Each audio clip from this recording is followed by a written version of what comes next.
बच्चे पर भी 1,22,000 रुपए का कर्ज है। क्या हमारा देश वाकई में कर्ज में डूबता जा रहा है? क्या आने वाली पीढ़ियों को हम केवल कर्ज के अलावा और कुछ नहीं दे पाएंगे?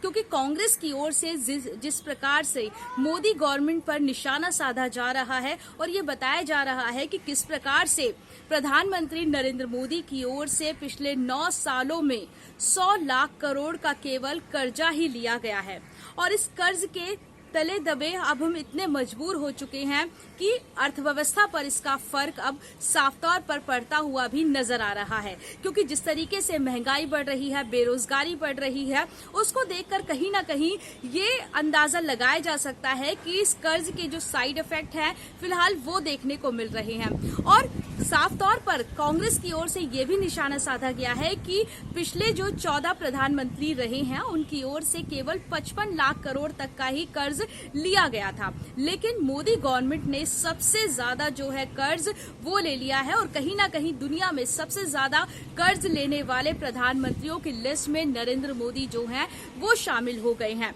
लेकिन ये भी समझना होगा कि कोई भी देश जो है वो कर्ज क्यों लेता है, क्योंकि कई बार ये माना जाता है कि आधुनिकीकरण और विकास को और ज्यादा बढ़ाने के लिए जो कोई भी देश है वो कर्ज लेता है और इस कर्ज से जो विकास के जो ढांचे होते हैं, इंफ्रास्ट्रक्चर होता है, उसको बढ़ाने के लिए, उसमें कार्य करने के लिए कर्ज की जरूरत पड़ती है। ऐसे में ये माना जा सकता है कि मोदी गवर्नमेंट ने कर्ज लिया होगा, लेकिन ज्यादा कर्ज लेने के साइड इफेक्ट क्या हो सकते हैं, किस तरीके से वो देश, किसी भी देश का जो संतुलन है वो बिगड़ सकता है, ये जानना भी जरूरी है। क्योंकि अगर हम अपने आसपास के राज्यों को देखें, श्रीलंका की हालत हम देख सकते हैं, किस तरीके से चीन ने अपना आसपास के, भारत के आसपास के क्षेत्रों में अपना वर्चस्व बढ़ाने के लिए किस तरीके से पहले श्रीलंका को वो कर्ज देता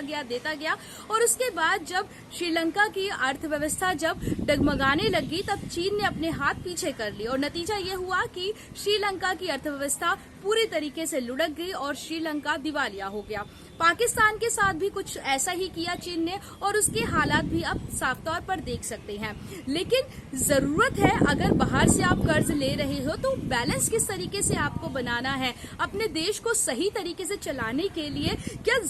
ज्यादा कर्ज लेना बेहद जरूरी हो जाता है? क्योंकि किसी भी देश में जब आयात ज्यादा बढ़ता जाता है और निर्यात कम होता जाता है तो उस देश की जो अर्थव्यवस्था होती है वो डगमगाने लगती है। बाहर के जो निवेशक होते हैं वो उस देश में आने से कतराने लगते हैं और उसका कहीं ना कहीं जो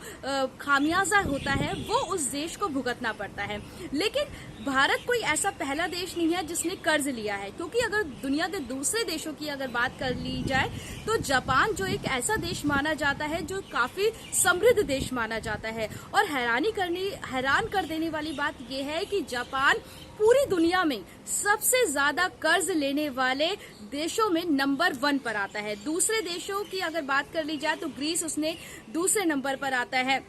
इटली इसमें चौथे नंबर पर आता है, पुर्तगाल तीसरे नंबर पर आता है और 5वां देश भूटान जो भारत का पड़ोसी है वो ऐसा देश है जो कर्ज लेने में 5वें नंबर पर आता है। लेकिन ये देश ऐसे हैं जो अभी भी दूसरे देशों को अट्रैक्ट करते हैं निवेश करने के लिए, यहाँ पर लोग आना पसंद करते हैं और ये समृद्ध माने जाते हैं। ऐसे में अगर ये देश जो है कर्ज लेते भी हैं तो अपनी अर्थव्यवस्था का ये जो बैलेंस है वो बना के रखते हैं। ऐसे में भारत के लिए भी अब जरूरी है कि इस बैलेंस को बनाए रखना और आपसी आरोप प्रत्यारोप में कहीं जनता का नुकसान ना हो जाए, इस चीज को भी ध्यान रखना जरूरी है। क्योंकि हमारे देश में महंगाई और बेरोजगारी जिस तरीके से बढ़ रही है उसको रोकने के लिए कर्ज के तले भारत की जनता और ज्यादा न दब जाए। भारत में जो आने वाला जो भविष्य है, हमारी जो आने वाली जो पीढ़ियां हैं, उनका जो टाइम है वो केवल कर्ज का ब्याज देने में ना ही बीत जाए, इस चीज को भी समझना बेहद जरूरी है और इस पे काम करने की जरूरत है।